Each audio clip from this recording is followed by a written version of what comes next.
Testimony begins today in the federal death penalty trial for the suspect in the Tree of Life synagogue mass shooting. He's charged with shooting and killing 11 congregants at the Pittsburgh synagogue.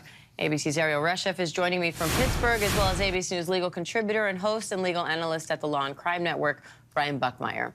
Erielle, what's happening in court today?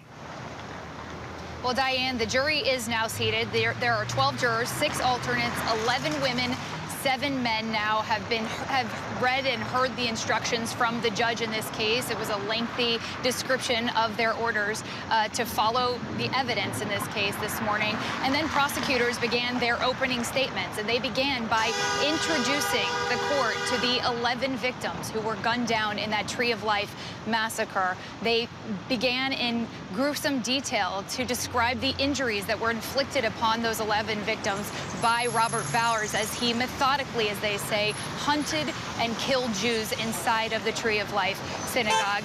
They also talked about how they know that this will be a difficult trial, difficult evidence and testimony for the community here to hear, but that it's necessary in order for Robert Bowers to see justice. They talked about the vitriol that Robert Bowers spewed online before he committed this attack, and that he was espousing these views: hatred of Jews, hatred of immigrants, denial of the Holocaust, to an open public forum.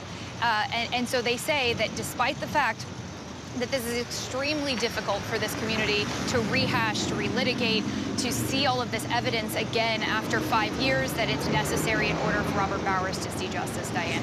Now, Brian, he's facing over 60 counts, and I don't need you to go through all of them, but overall, what are prosecutors trying to prove in this case? So there are both federal and state charges. Here we're talking about the federal case. The titles of them are a little bit long, but basically this is an interruption of a religious event while causing death and serious harm by the use of a firearm. So it's the planning, it's the purpose, and it's also the manner in which he committed these 11 murders that the prosecution is trying to prove.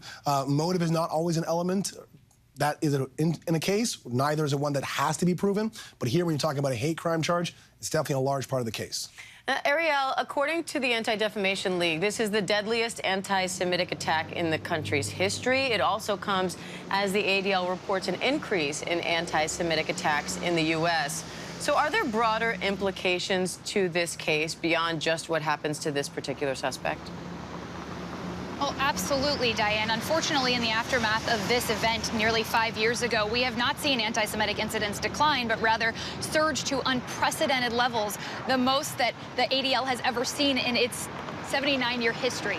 So this trial is now being seen as a metric, a way to measure the fact that we need to be paying attention to what is going on online. As far as Robert Bowers is concerned, prosecutors very clear that he was posting openly on far-right sites like Gab about his desire to kill Jews, about his desire to inflict pain on immigrants, and that these things can't be taken lightly in the context of the fact that we're seeing this dramatic surge in anti-Semitism and in hate across the country. Diane, Jews are just 2% of the U.S. population, roughly 2%, but are now the targets of the most religious-based hate crimes. And so this trial is sort of the unfortunate culmination of what can happen when we see someone espouse these kinds of views online, and why they should be taken so very seriously.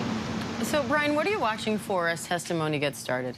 Well, thankfully, I'm one of the lucky few that actually know the defense attorney, Judy Clark. She's actually a professor at my law school, and we know what she typically argues, not necessarily the trial aspect, but that of the punishment aspect. She's going to be using mental health and other triggers that happen in the defendant's life, not to prove that he's innocent, and I don't think anyone is going to argue that, but to prove that he shouldn't get the death penalty. She also represented the Unabomber, who did get life from prison, and the Boston bomber, who got the death penalty. So I'm looking to see how she's trying to make connections between this defendant's life, his mental health, and her plea to save his life, which is basically the lion's share of her practice. All right. Erielle Reshef in Pittsburgh, Brian Buckmire, thank you.